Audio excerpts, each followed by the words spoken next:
And hello, meron pala akong gustong i-share sa inyo na dalawang klase ng lotion. So, bakit dalawang klase? Dahil dalawang klase yung agad nilang nilabas. So, eto siya. Yan. So, ito nga pala ay shower lotion. Ayan.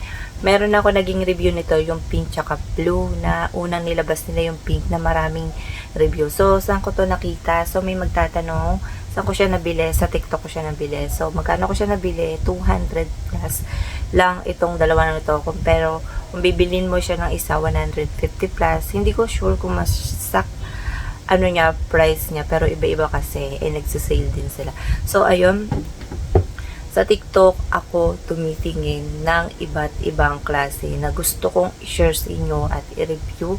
Dahil doon, kada month may bago. Halos hindi mo na nga alam kung okay ba to o okay ba yan. Kahit mapasupplement, doon ako tumitingin. Dahil gusto ko ma-experience yung nakikita ko doon ng mga maiiksing review na sabi ko, ang galing, ang ganda ng mga review na na-try nila. Sabi ko, gusto ko rin i-try, kaya ako nagre-review ng mga iba't ibang klase. At gusto ko rin silang i-try at kung ano nga ba yung totoo, 'di ba? So, ayun. And marami na ako naging review ng mga iba't ibang klase ng product, katulad ng mga lotion. So, marami na ako o makikita mo nyo na sunod-sunod na merong kada month na meron akong tinatry na lotion or kaya mapasabon or kaya mapa-skincare, makikita yung sunod-sunod. Hindi naman ako sabay-sabay ha. May pinagsasabi, sabay-sabay and kung ano-ano na ginagamit ko. Yes, sabay, yes, monthly, pero hindi sabay-sabay. So, ayun. Magkano ko siya nabili? Ayun, 100 plus mabibili mo to. So, tingnan nyo na lang dahil iba-iba kasing klase na price na pag lumalabas ito. So, may mga partner to, may iba kasing kasama itong mga ibang products, sabon, skincare, kung ano-ano pa man. So, check nyo lang. So, meron mga fake na to lumalabas. Makikita nyo yung mga fake nito ay iba yung pangalan dito.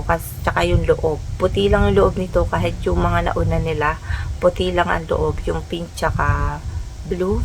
Puti lang. Yung iba kasi nakaka-receive sila. Nakakita ko ng comment na pink yung laman, pero puti lang talaga siya. So, ayan, shower lang. Wala nang ibang nakalagay dyan. So, may mga gaya-gaya na pagka nakita nilang maganda yung product, may lumalabas na fake. So, ayun. Ito yung isa sa gusto kong nakita.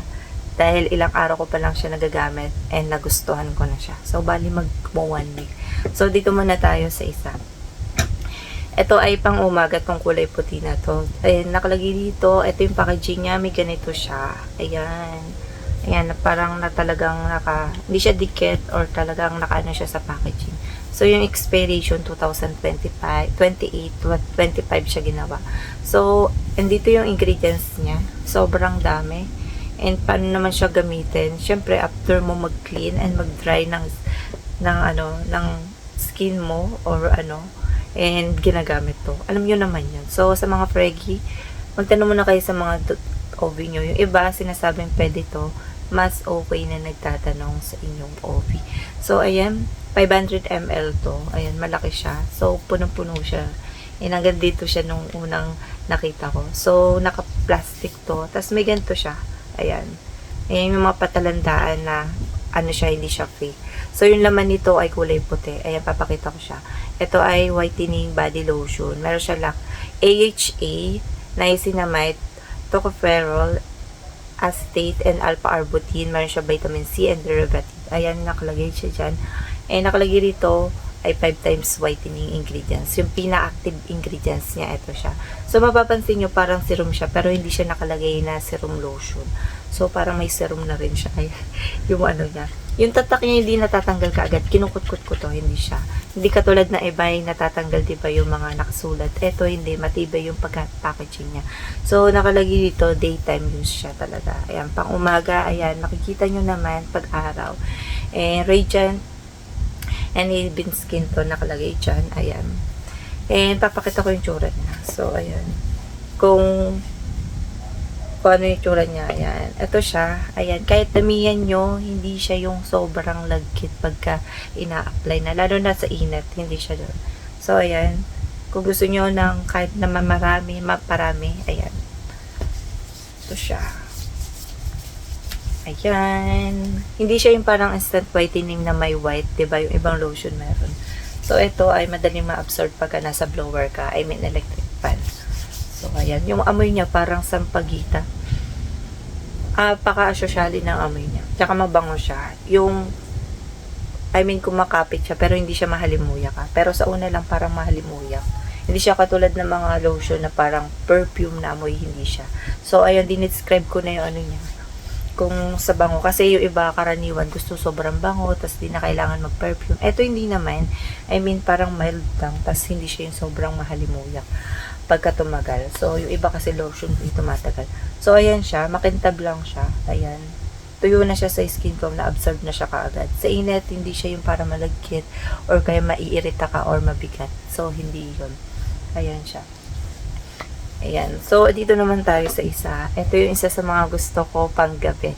Dahil pagkakagabi kasi, naglalagay ka ng lotion, parang namamarinate yung katawan mo. So, pag ay skin mo, plus paggising mo ng umaga, super glowing. Hindi siya dry, parang sobrang lambot pa rin. So, ito yung napansin ko dito. So, ito yung packaging niya. Parehas sila. Ayan. Parehas din sila na may ganito. Ayan. Basta yung bibili nyo lang, halimbawa, ito kasi bagong labas. As in, pagka bagong labas kasi, bumibili talaga ako kaagad. So, kasi gusto kong makita yung pinakauna, kaysa patagalin ko pa. So, ayan, ito shower din. And Radiant Glow Body Lotion naman siya. So, ayan, meron siyang 10 times nourishing ingredients. Katulad ng retinol, niacinamide, panthenol, tocopherol, phosphatidylicholine, ayun, di ko sure kung tama yung pagkabigis ko, and aloe vera, ceramide, sodium hyaluronic, and squalene, seawater, ayan na. Ayan siya. And night maintenance siya. Ayan na, nakalagay siya dyan. And nakalagay dito, promote a brighter, smoother looking complexion. Ayan, 500 ml din siya. So, ayan siya. Nandito yung ingredients niya sa likod. Mas maraming ingredients to kaysa rito. So, ayan. Sobrang dami. And, paano siya gamitin? Siyempre, i-dry nyo muna yung katawan yung pagkatapos nyo pagkatapos nyo maghilamos or magligo, massage nyo lang mabuti. Kasi doon mo makikita yung absorb niya, tas yung skin mo ay namamassage, doon mo makikita yung pagka-glowing ng skin mo pagka umaga na. Ay mapagkagising mo na. So, yung itsura nito ay ganito lang siya. Halos parehas lang doon sa kulay puti. Tas, yung expiration nandito. So, yung manufacturing nakalagay naman dito and yung iba hindi nakalagay. So, sa mga fraggy, ulitin ko, ay magtanong muna kayo sa doktor kung, ayun, para kasi sa mga ingredients sila naka-base. May mga bawal kasi sa mga fraggy, sa mga ingredients, para safe na rin si baby. So, ayun, yung itsura nito ay kulay puti lang din. Ito siya. Hindi naman siya yung kulay puti, parang may pagka-dark, parang kasi yung kakulay nito. Ayan. Pero kung titingnan mo, parang siyang puti. So, hindi siya masyado runny. Hindi siya yung sobrang lagnaw. Pero pagka ginanito mo na siya, halos parehas lang sila. Madali ito ma-absorb. Hindi siya dumidikit sa tela. Ayan. Basta tapat mo siya sa blower. Sa mga paggamit naman kasi ng mga lotion ay pag gumagamit ako, tinatambat ko lang sa electric fan para madali ma-absorb. Yan. Hindi siya yung maputi. Di ba yung iba lotion talaga maputi?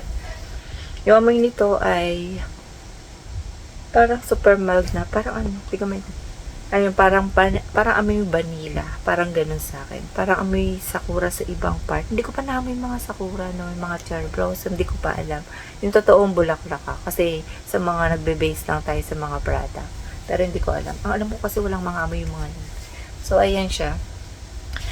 And maganda na naglo-lotion ng gabi din. Para yung skin mo na ma-marinate. Parang kung nag-marinate ka ng isang pagkain is kinabukasan, pag niluto mo ay masarap. So, ito naman ay pagka sa gabi, ay huwag mong kalimutan na mag-lotion. Kahit anong lotion, kahit hindi man yan pang gabi or kaya pang umaga. Ayun, maganda talaga na. Tapos makikita mo yung glowing skin mo. Ayan, ayan siya. Malambot siya sa skin, tsaka yung pores ko ay na may maintain niya na minimize. Hindi ako open pores. Ayan, may time na open pores ako. So, itong dalawang to ay gustong gusto ko. siya malagkit, hindi siya mabigat sa pakiramdam, hindi siya dumidikit sa tela, na-absorb niya kaagad.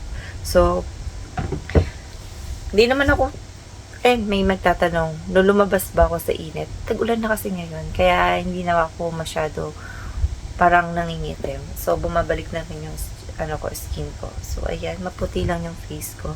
So, ayun lang yung ma-share ko dito sa dalawang to na in-update ko kayo na merong bagong labas na lotion.